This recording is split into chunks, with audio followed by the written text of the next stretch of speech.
Welcome to the DaVinci Hour podcast. I'm your host, Dr. Maxwell Cooper, and in this podcast series, I interview physicians, medical innovators, and entrepreneurs making an impact on healthcare. This podcast is produced by DaVinci Academy, a multimedia medical education company that provides podcasts, video courses, and digital textbooks.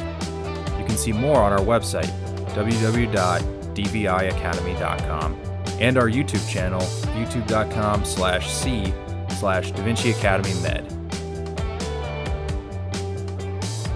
Hey everybody, welcome back to the DaVinci Hour podcast. I'm honored this week to be joined by Dr. Tiffany Moon, an anesthesiologist in Dallas, Texas, and on the faculty at UT Southwestern there. And then she was also a cast member of Bravo TV's Real Housewives of Dallas, and then has subsequently been involved in a number of other media roles, and then also an entrepreneur as well. So Dr. Moon, thank you for joining us. Appreciate it. Hi, Max. Thanks for having me. Sure, of course. So I gave you a little bit of an introduction, but maybe tell us a little bit about your background, where you went to school, where you trained, and kind of what your current practice looks like. Sure. I was born in China. I came to the United States when I was 6 years old. We moved to Texas when I was in grade school, finished high school here, went to college at Cornell in Ithaca, New York, went to medical school here in Dallas at UT Southwestern, left to go to anesthesia residency at UCSF, and then came back as faculty. So I'm sort of all over the place. Yeah, that's quite a resume too. So I guess what made you come to UT Southwestern? Was it just the program, or did you have ties to the area? Yeah, I mean, my parents lived in Dallas when I was in college at Cornell. And so when I was applying to go to medical school, I had actually gotten into Columbia and Cornell, which were in New York City. And then I looked at the cost of tuition and how much it would be to live in the city for 4 years. And then I looked at the tuition of Southwestern, which I swear, like back when I was in med school, 2004, was like $10,000, something like that. Wow. And I know it's crazy. And my dad, bribed me. He was like, if you come back to Dallas, I'll pay for your apartment. And I was like, oh, no brainer. So I went to medical school at Southwestern. It was such a good education, honestly, the best 4 years of my life. And I took out loans for tuition and books and stuff, but my parents paid for my apartment, and I had like maybe $90,000 of debt by the time I graduated instead of like 250. Yeah, no, that's a pretty good deal. Yeah, I don't blame you for that. So you're a practicing anesthesiologist, and you're on the faculty there now at where you went to med school, which is really cool. I'm curious, anesthesia is a very broad field. Are there any particular areas you focus on? And then do you work with the residents? Do you teach or have research endeavors that you're working on as well? Yeah, so my areas of interest are thoracic and vascular anesthesia. So I always joke that I don't know what an ASA 1 or 2 patient looks like, because when I pull up my patients pre-op, like sometimes I have to scroll on their past medical history because it's more than one page. I routinely deal with ASA 3s and 4s. And although my hospital doesn't have a bariatric program any longer, I do specialize in taking care of patients with obesity. I've published and done a lot of research on that topic. So again, no ASA 1s and 2s for me. That's awesome. Well, I work in IR, so we definitely utilize, I think, anesthesia from time to time, and we always appreciate your guys' help. And I've heard cardiothoracic anesthesia. That's pretty demanding work from what I hear, and some pretty interesting physiology, which is pretty cool. Yeah, I do a lot of the lung surgery cases. And so all those patients need single lung ventilation, since the surgeons generally don't like a moving target. So we put in double lumen tubes or bronchial blockers. And so, always comes with a little bit extra airway management. And I do work with residents for most of my cases because they're good teaching cases. Usually I run 2 operating rooms every day. So the interesting room is staffed by a resident because they need to be learning and doing those interesting cases. And then hopefully the non-interesting room, which is like feet, lap choles, bread and butter cases, is staffed by one of our CRNAs. But sometimes the not interesting room becomes the interesting room. That's interesting.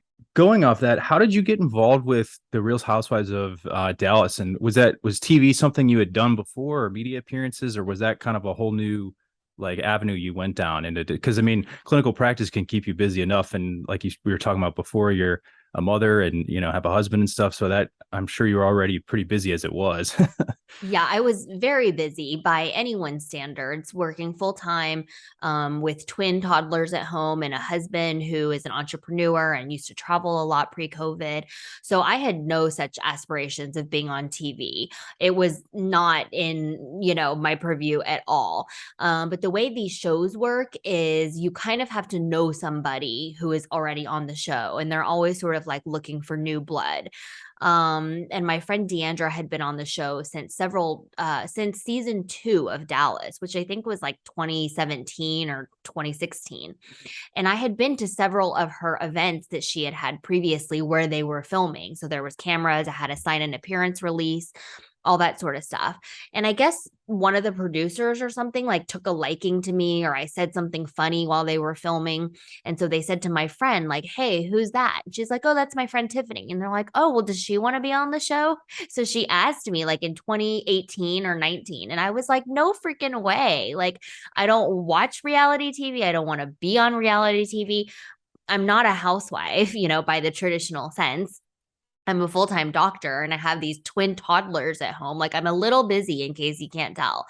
And she was like, no, it'll be fun. It's fabulous. You'll make all these new girlfriends, and they pay for us to go on a fabulous international trip every year, and you'll get invited to Fashion Week. And don't you want to show America that you can be like a serious, smart doctor, but still, let your hair down and, be funny and fashionable? And I was like, you know what? Like, you're right. Like, why can't you be both? So over a period of time, about 3 years actually, she convinced me to have a call with the casting directors. And I honestly had no idea. Even when I was interviewing with casting, I was like, I'm not really sure I want to do this. My friend sort of talked me into it. I'm still working as a full-time physician and all this stuff. And I never really thought that they would pick me. So when they called me in early 2020 and said, we want you to be the new housewife of Dallas, I was like, oh no, now I have to do it. Yeah, it's one of those where you're kind of doing it for fun and then wondering if they'll actually pick you or not. So that's actually really cool. I mean, were you the first physician to be on one of the, I know they've done like Orange County and New York and some other places. Were you the first physician to be on the show? I think so. I'm pretty sure. I wouldn't bet my life on it, but I will say with like 95% accuracy that I think I'm the first medical doctor housewife. That's really interesting. Yeah, I know. Yeah. I think there was one that was maybe married to a plastic surgeon, but she herself was not a physician. Oh, well, I'm sure there's plenty that are Yeah. married to plastic surgeons. It's not Yeah. quite the same thing. Yeah, especially out in Orange County or places like that. Or Miami, yeah. Right, right. Yeah, that's just fascinating, that it seems like you almost reluctantly got pulled into it, and then, obviously the show became a success and everything. I guess how was that, did you have to talk to your like clinical practice? Like how did you fit that in with like you said, you were a full-time doctor, you're managing a household, how did that all work with, the TV crew and everything like that? Yeah, I think what people don't realize is that filming is scheduled. It's not like they're just always in your house. There's cameras, you get home and you're like, oh, hello. Like, like Tuesday, we're going to be at your house from 4 to 8 p.m. We're going to film a scene with your family. And then Saturday, so and so is going to have a barbecue. So block out this time to this time. It's totally scheduled. And actually, principal filming is only 12 weeks. People think it's this like year-long thing that happens. It's not. It's 12 weeks. And so for 12 weeks, I basically was a doctor in the hospital or filming for Housewives. Like, I was not a very good wife during those 12 weeks, and I was not a very good mom during those 12 weeks. I was working like 2 full-time jobs, and that's it. Yeah, that's crazy. I mean, did you have to like scale your clinical practice back at all, or did you Nope. just somehow Nope. made it I work? I did every single shift that was scheduled. I took on extra shifts. And yeah, I was full-time practicing, never missed a day of work, never called in late because I knew that I was under a microscope at work. And so I knew that, I couldn't be like, oh, I was up late filming and, not call in sick the next day or anything. And I've been at UT Southwestern. This is my 10th year. I can't believe it. And I think if Wow. you look at our scheduling software, I've called in a sick a number 5 days in the last 10 years. Wow, that's And none of impressive. those days were during Housewives filming. So I did all my clinical work and filmed for 12 weeks. And trust me, that was like the worst 12 weeks ever. But you know what? I was like, give me a break. Like, I went to UCSF for residency. Like, that's not a cakewalk. I Mm. used to take Q3 ICU call, Q3 OB call. I think one day I put in like 16 epidurals in like a 30-hour time period. And I was like, if I can take call and take care of patients and be lucid, like surely I can, hang out with a bunch of drunk housewives and film at night. I was like, it's fine. It's fine. So I did not miss a beat clinically. That's really interesting. It's funny how clinical training, you have kind of an extra gear in there you didn't realize you had. I recently did like an overnight shift and then got on a plane and went to a wedding that I was in later that afternoon. And everyone's like, "How are you still up?" and everything. And I was like, this is just what we do. It Like, is. It is just what we do. that's funny. So I guess, how was the experience? Did you enjoy doing that? Was it something that you felt like, did you make new friends, or when it was all said and done, how were your feelings about it? I wish I could sit here and tell you that it was a lovely experience, but for anyone who's watched any of season 5 of Dallas, you will know that it was not. I talk to exactly the same people now that I did before I was on the show, which is really just my friend Deandra that was the one who got me on the show. The other ladies, the way I sort of explain it to people who haven't seen it is like, have you seen that movie Mean Girls or heard of it? Yeah, absolutely. it, Yeah. it felt just like that. I felt like I had Hmm. walked on the set of Mean Girls. They all knew each other. I was the only new girl. I was also the only woman on the cast who worked outside of the home.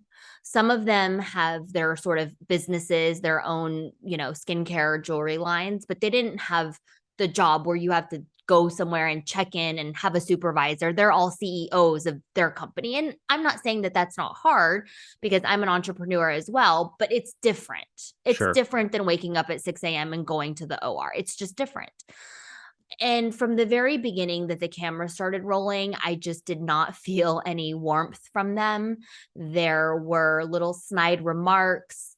I was called COVID girl because I worked in the hospital. I was pushed into a swimming pool with all my clothes and makeup and hair that I had paid to get done. It was just juvenile mean girl things that happened. And so it did get a little bit better as the season grew. I started to try to make some friendships with the women, but at the end of the day, it just didn't really work out. No, I can imagine that's hard. You're the new person, like, joining the group, and it's just like you said, people can be so catty, and it's unfortunate. Even, we're grown adults and everything, and people still can't, be welcoming to people. So that's too bad. but I Yeah.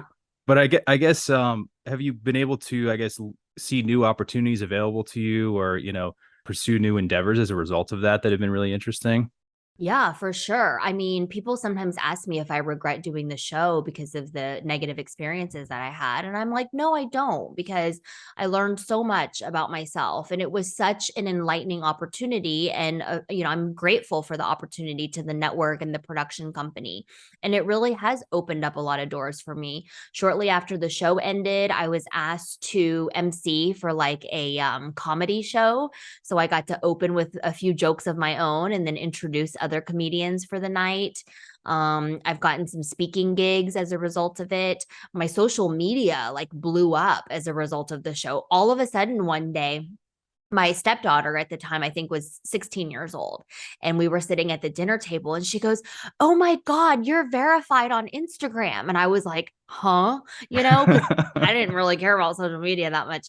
And she goes, yeah, you got the blue check mark. And I was like, how did that happen? And she's like, I don't know. Did you do something? And I was like, I didn't do a thing.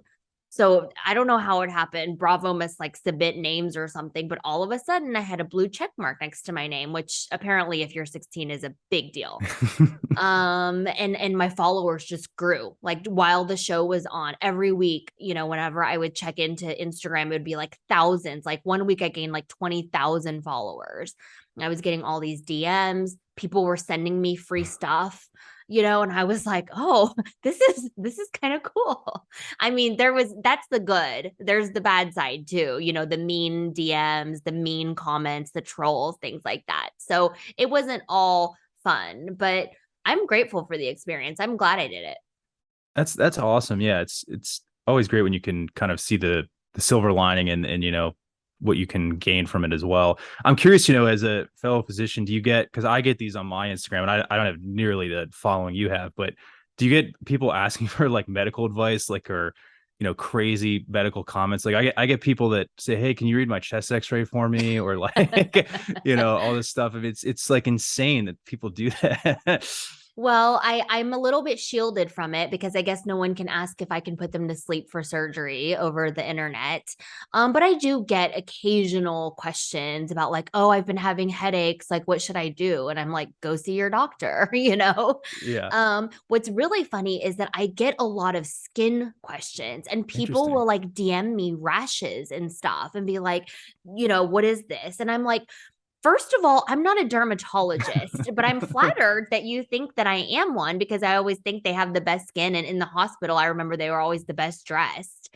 But I'm like, I don't do skin conditions. All I know is wear SPF every day and moisturize. Okay. That's it. That's so funny. Yeah, I feel like even just family members, the common medical questions are always like skin or heart disease or things like that. I don't know anything about skin. Yeah, I don't know that much about skin either, except, as a skincare product user. And I can tell Sure. you like my favorite cleansers and serums and toners, but like I don't do rashes. Yeah, yeah. Yeah. So I'm curious, I've had a couple doctors on. I think you may know Ricky Brown. He's a plastic Oh surgeon my on. gosh, I love him. Yeah, we were together not too long ago doing something, but he's hilarious. Yeah, he's such a cool guy and so funny. And his social media has really, expanded a lot. And so I was talking with him about what kind of his goals have been as a result of that. So I'm curious, before you didn't care as much about social media. Now you've got this massive following. Is there anything you try to do with your content now as a result of kind of gaining this large following and popularity? A lot of physicians use their platforms for like medical education. And that's when you look at it, that's largely what it is. I never intended my social media to be for medical education. I made my social media mostly during quarantine when I was bored out of my mind. And because my then 15-year-old made me do it, I was doing TikTok dances with her. And one of my videos went viral and I got all these followers and I was like, this is kind of fun. And what people have to remember is that when I go to the operating room every day at Parkland Hospital, which is like Dallas County's public hospital, we get trauma, we get advanced stage disease, indigent patients, that kind of thing. There's not a lot of my job that is creative, fun, or funny. Those are not adjectives I would use to describe my job. So when I get home, I don't really want to talk about medicine. I want to make silly TikTok videos or talk about purses and skincare and makeup or do funny things with my kids. And so my TikTok is just a mishmash of my life. It's just Tiffany Moon, this is who I am. Sometimes I talk about medicine, sometimes I talk about other things, but I never intended to like make a platform with a goal. I sort of just did it as like a personal diary. I mean, sometimes my kids and I will scroll up and we'll be like, oh my gosh, you guys remember when we made this glow stick TikTok and we danced and blah, blah, blah. It's like that. And if people want to watch and follow along, then great. But I never made it like for other people. I made it for myself. Yeah, that's probably the best way. I mean, we lead these busy lives in medicine. It's probably a great outlet for, like you said, you can leave work at work and kind of use that creative outlet, which I think is pretty cool. I'm curious, you mentioned that you're an entrepreneur. So maybe tell us a little bit about your entrepreneurial endeavors and how you got involved in that. I know you have a company that produces candles, and then you have a wine company as well. So I think that's always interesting when physicians kind of expand into other areas, especially non-medical entrepreneurial endeavors. I think that's always really interesting. Yeah, well, I don't have any medical ideas. And if I did, Southwestern would probably take, half of my intellectual property anyway. So the wine company I started with my husband in 2009 when I was in residency, because I did my residency at UCSF, and he would come up when I had a golden weekend or something, and we drive to Napa and go taste wine and stuff. We ended up making friends with a winemaker, and he said, if you want, I can help you make your own wine and bottle it under your own name. And we thought, how cool is that? So we got together with a few other family members and all pitched in for a few barrels and made our own Three Moons wine. And the very first vintage was like 2008 or 2009. And we never intended that to be a business, but we would give bottles away to our friends and family for Christmas or birthdays. And people would always ask us, like, where can I get another bottle of that wine that you gave me for my birthday? And one day I was like, I think if we made more of this wine, we could probably sell it. So we found a distributor, got licensing, all this kind of stuff. And all of a sudden, we were like a small boutique winery, but we don't have a huge production. Like, we're not in restaurants, we're not in like Specs or Total Wine and More. So we're in a private wine club that is in Dallas called Roots and Water, and we only sell out of them. We have parties, we serve it at our house, that sort of thing. So it's really a passion project, and I don't really think we're making much money off of it. It really is just for the love of sharing our wine with people. The candle business was born out of COVID in March of 2020, when all our family vacations got canceled. 2 international anesthesia conferences I was going to got canceled, and I found all this extra time on my hands. So I started playing around with aromatherapy oils and blending them and making candles. And I didn't know what to name them other than like jasmine bamboo. And I'm like, well, that's not very, funny or what. I wanted the candles to be funny, which is a weird thing to say. But I was like, I'll name them after anesthetic drugs. And then I'll give them taglines. And on the back of the candles, they'll say like indications for use. Like, I'm burning epinephrine right now. And one of the indications for use is like, if you have a case of the blahs, you know? And epinephrine's tagline is for humans who need resuscitation stat. Like, so they're all like funny, but like nurses and doctors and pharmacists get it. But my friends that are not medical, they're like, girl, I can't even pronounce the name of this candle. It smells really good. What's that candle? And I'm like, oh, that's Sugamidex. And they're like, couldn't you have made your candles named after things that we can actually pronounce? And I was like, I didn't think of that back in March of 2020 when I was creating these candles. I never really thought that I would have a real business. And then I sent COVID care packages of these candles out to all my healthcare workers. This is back when we were all healthcare heroes before people stopped listening to us. And my friend said, I think you should sell these candles online. They're fabulous. They're quirky. They're funny. So I made a website, slapped some iPhone pictures up there. And in the first month that I had this candle business up, we sold 500 candles. And I was like, holy crap. Wow. Like, I better get in the basement and start pouring. We were up until like 2 o'clock in the morning pouring candles so that we could fill these orders. And that, that's what I say. I became an accidental entrepreneur chasing my passion for something that I love. That's really cool. I think in some ways those are often the best opportunities, the ones that we kind of serendipitously, come across. And like you said, it was kind of born out of the pandemic, and again was kind of a creative outlet, it sounds like, for you, when you integrated a little bit of medicine in, which is kind of cool. So I'm curious, do you have like an online, website and everything? And then are you selling in stores and stuff like that? What's your like distribution look like for that? Well, we no longer pour the candles in my basement because that was getting crazy. So I found a lab here in Dallas to pour my candles for me. But they're on my website, which is just shop.tiffanymoonmd.com. It's almost all online. There's a few spas and medical spas that my friends have around Dallas where they carry some of it and they sell it to their customers and stuff. But I would say like 95% of my business is all online. Interesting. And I guess are you just kind of seeing where things go, or are there any plans to expand or add new products or anything like that? Well, I started out with Propofol was the OG candle. That one smells like rose currant. And of course, that one's tagline is for humans who need a nap. And then I made more after that. And so now we have 20 cents. So I think I'm going to stop because 20 seems like a nice round number.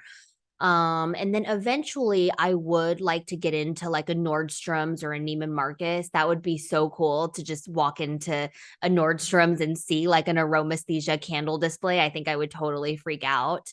But right now, because I'm so busy with work and the kids and everything else, I haven't really pursued that. But eventually, I think that would be the goal. Interesting. I'm curious, you mentioned that you had got into speaking as well. Was that something you did, prior to the show and everything, or is that something you've kind of become more involved with lately? And like, what kind of speaking engagements do you do?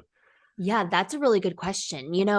I after the show, one of my friends said, I'm having a conference for women entrepreneurs, and I know that you started your candle line. And, I used to always tell her about all the mistakes that I had made as an entrepreneur because I'm sort of learning as I go. I mean, I have a bachelor's in neurobiology. Like I have no business background whatsoever. Thank God my husband was a business major and he'll help me and do stuff like that. But like LLC versus S corp, I was like, what the, I don't know what I don't know what's the advantage. And like I had to learn all this stuff. And so she said, why don't you come and share some of your wisdom with these other female entrepreneurs at this conference and I'll pay you $1,000. And I was like, oh, okay. And public speaking is not really my forte, but like I mean, if you look on my CV, the number of invited grand rounds and like meeting presentations I've done is probably like 30 or 40. And one day I was like, oh my God, all those talks that I did that are on my CV, I did for free, right? Because it's prestigious to be invited to speak at the ASA. But now I could speak about my business stuff and be paid, and they pay for my airfare and hotel and stuff. So now I'm sort of like advertising myself out there. And this just happened within the last year to all these meetings that are sort of like women in business, women leadership, personal development, those sorts of things. And I'm like, hey, do you need a speaker? Want to fly me out to Orlando and pay for my hotel? And people, like, a lot of the times you'd be surprised. They're like, we'd love to have you. That's really cool. That's awesome. I mean, it's fun. Yeah, you mentioned we do a fair amount of speaking than we realize in medicine, with lectures or grand rounds. And it's like what a concept that you actually get paid to do that. I think it's something in medicine, like you said, we do it for, I don't know, the prestige of it or the notoriety. And outside of that, people, they value your time and that your effort and everything, and making the trip, like you said. So that's pretty cool. You've gotten involved. Are these mainly like conferences, or do you go to companies and stuff too? Or So far, it's just conferences. I haven't broken into like corporate talks because I don't know if my talks are really geared toward the corporate market. But I don't know. 10 years ago, I never thought that I would be a real housewife or a candle connoisseur. So never say never. I don't know where, things might take me. that's really interesting. I guess when you give your talks, what is your like what are your kind of your main advice that you get? What's the main advice you give for like starting out a company? I'd just be curious, what are some of the like maybe one or two things you've learned from the process? I always say that it has to be something that you're really passionate about. Like people think it's so dumb. My mother made fun of me when I told her I was going to sell candles online. She's like, "You sell candle online? Tiffany, they cannot smell online." And I was like, "Ma, like I know you can't smell a candle through the internet, but I'm going to try to put a description on there so that people can, it evokes a smell."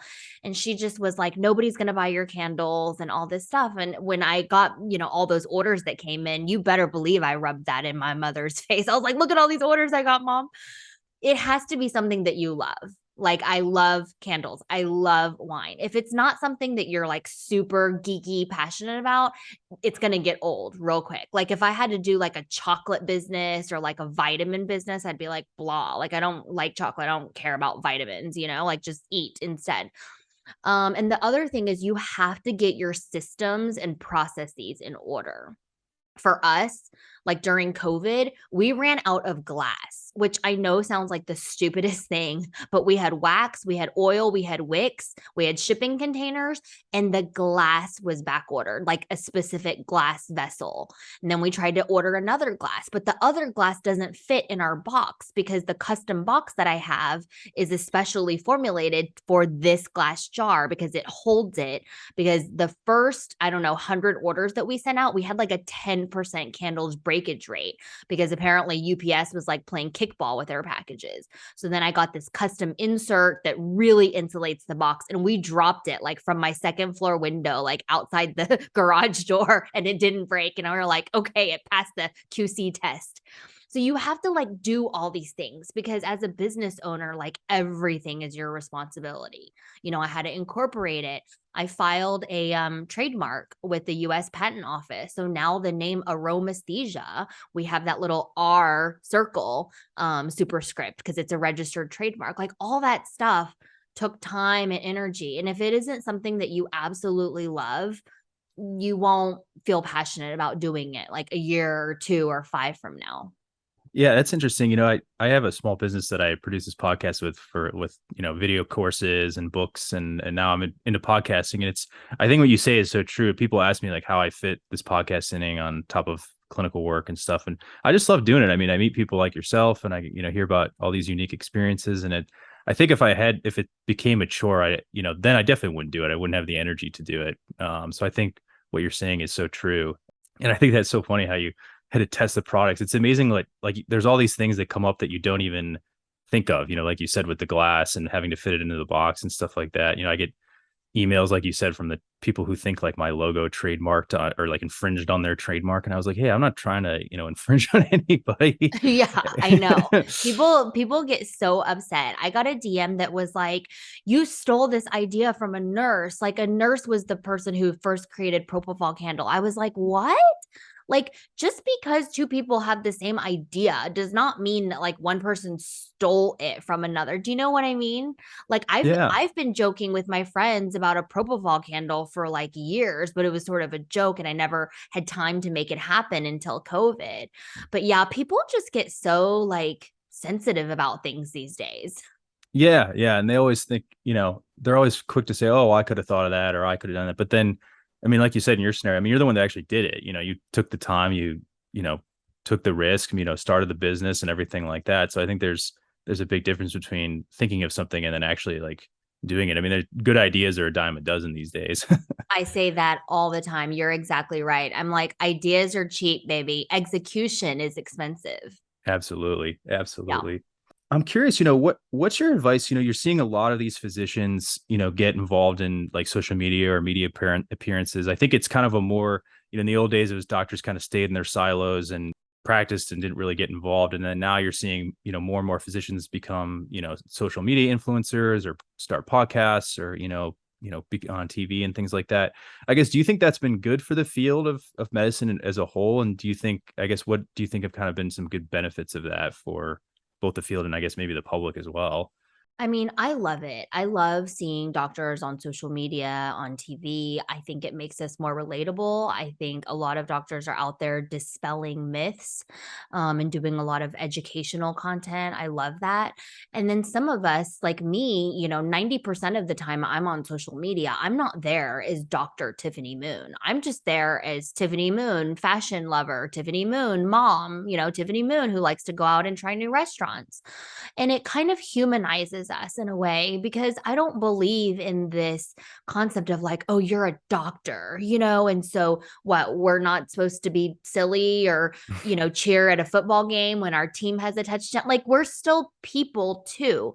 And don't you want your doctor to be well adjusted and happy and have extracurricular activities and hobbies so that when they go to work, they're the best version of the doctor that's treating you? Like, do you want your doctor to have no personality and just, be like that old school surgeon that's just crotchety and rickety and spends, Christmas Day in the hospital operating and his kids don't even know who he is? Like, no. And I think social media is helping the public perception that, we are also people.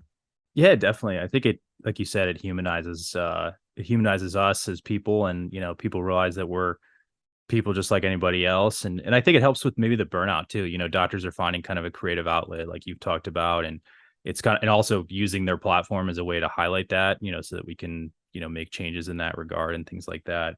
I guess what's your advice for, physicians that want to get involved in kind of like media or speaking or those types of things? What would you think are the best ways maybe to find those opportunities and get involved? I say, for social media, which largely is TikTok and Instagram, some people do YouTube for long form content. I say just do it. Like, there's no like, oh, let me study, let me read a book. Like, you just have to start doing it, or find somebody that you look up to, or find a mentor, look at their page and start doing what they're doing. It's not really that hard. Take a picture at a new restaurant, take a picture when you're on vacation, or try a video thing. Like, you just have to try different things, and then something will hit, or you'll enjoy doing something particularly more than other things, and then just keep doing it. There's really no, like, secret sauce. You just have to go for it. And in terms of speaking, I say, just start small, like maybe speak to a local group of high school students on like career day, right? Like, explain your specialty, especially for like radiology or interventional radiology, anesthesia. Like, high school students have no clue what you're talking about. When you say doctor, like, all they think about is like pediatrician in the office. They check your reflexes, they listen to your heart. You know what I mean? So start small, maybe have to do a couple of free gigs just to kind of get your feet wet, and then start reaching out to people at conferences that you think you would be a good speaker at. And you just have to put yourself out there. Like, what's the worst that could happen? They say no, then you're exactly where you were anyway. I think that's so true. You just got to go for it. I think when I started this podcast, it was just, friends of mine that I went to med school with. And, we just kind of had these unscripted conversations, and it's crazy. It's just evolved into it, having great conversations with all different types of people and different, people involved in really interesting and innovative things. And, it's funny. My first few episodes were not, are very different now than what they are now. It was, the audio is kind of granular and it was less scripted and things like that. So I think what you're saying is so true. It's an iterative process. It's just like anything else. I think that's so true. I guess kind of as we close things out, I guess how do you balance all of these things you're doing? Like, I always like to ask people who are like super busy and balancing, all these different things at once. I guess what is your, maybe you have a secret sauce, maybe you just, again, maybe it's just an iterative process. I mean, I work very hard, as I'm sure most of your guests on this podcast do. I also have learned to prioritize what I do. I things that do not require me to do, I no longer do. I don't do laundry and I don't do the dishes. I did for years in my house. And then when I, started being paid to do social media advertisements and give talks and stuff, I thought, with this 2 hours, I can prepare for my talk that I'm going to enjoy and hopefully inspire people with and be paid X amount, or I can sit here and fold laundry. And I chose what to do. And I get that I was given that choice, and I'm fortunate enough to be able to make that choice. Some people don't have that choice. They have to do their own laundry. That's not what I'm saying here. The things that I feel like I'm focusing on now are the things that are important to me: spending time with my family, personal development, things of that sort. And the things that I don't need to do, like pick up the dry cleaning, meal prep, laundry, I've delegated to someone else. And I don't feel guilty about that because I'm still working. I'm just doing something else. And then the other things like exercise, reading, listening to podcasts, I schedule in my calendar because I found for those things that are important but not urgent, if I wait to do them when I have time, that's the quote, oh, I'll do that when I have time. They never get done because I never have time. So I will schedule exercise. I will schedule 2 hours on a Saturday or Sunday here and there. This is the time that mommy's going to be reading, listening to podcasts, reflecting, meditating, working on my strategic planning for my life and for my business. And I just block it out. And my family, they're totally understanding of it. And then, after that, then we'll all go have dinner and go watch a movie and things like that. So that's where the balance comes in. I think that's really great advice. I think one thing I learned in med school is, you do have free time here and there, and you got to use that free time well. Otherwise, you'll just find yourself staring at the wall or scrolling through Netflix on what to watch. And sometimes that's, Netflixing and, doing stuff like that is fine. But I think it's also important to think about how you spend that free time. That's something I've been kind of working on over the last few years, is just to get the most out of my free time. And it sounds like, you definitely make that a priority, which I think is pretty cool and probably critical for keeping yourself from going crazy. Yeah, I have to. And the funny thing is, I never realized how much free time I had until after I had kids. And then I was like, God, what did I used to do with all my free time? I would have brunch with my friends and, all sorts of things, but it's the kids that are really the kicker. Sure, sure. I'm sure. So I guess I ask everybody this to balance, and you touched on this a little bit, but like outside of work, what are your passions like when you're not doing business and anesthesia and things like that? What are kind of your personal hobbies and passions, if you will? Besides making TikToks, I don't cook, I don't knit, I don't garden. I do love reading. I read a lot of books. I try to read at least a new book every month or two. When it's not 100 degrees in Dallas, I like to go outside and play with my kids. All summer, they were in the swimming pool. I like to exercise a lot. I'm one of those people that hops around to different studios. So I'll do like yoga, then Pilates, then spin, and then hit class like Barry's boot camp. So I'm just like all over the place in terms of which exercise. That way I don't get bored. And then, when I can, I travel either with my kids or sometimes my husband and I will take a mommy and daddy only trip. That's awesome. Yeah, I mean, it sounds like you find great ways and diverse ways to balance yourself as well, which is important. So I guess thank you again for taking time out of your incredibly busy schedule to come on the podcast. I definitely want to plug what you're doing. So if you could tell us maybe like your handles and where else people can find the other things that you're working on. Yeah, so you can find me across all social media platforms at Tiffany Moon MD, and you can find my candles on shop.tiffanymoonmd.com and my wine at threemoonswine.com. Awesome. Awesome. We will definitely link those in the description. So Dr. Moon, thank you again for your time. We really appreciate it. Really interesting hearing about your background and then all the different things that you've been working on over the years. Thank you so much for having me. Thank you for listening to this episode of the DaVinci Hour podcast, presented by DaVinci Academy. Please be sure to subscribe to our YouTube channel and follow the podcast on your podcast platform of choice to catch the latest episodes. Please leave a comment or a review and share it with a friend. Lastly, you can find all of our podcasts, video courses, and books on our website, dviacademy.com. Thank you for listening.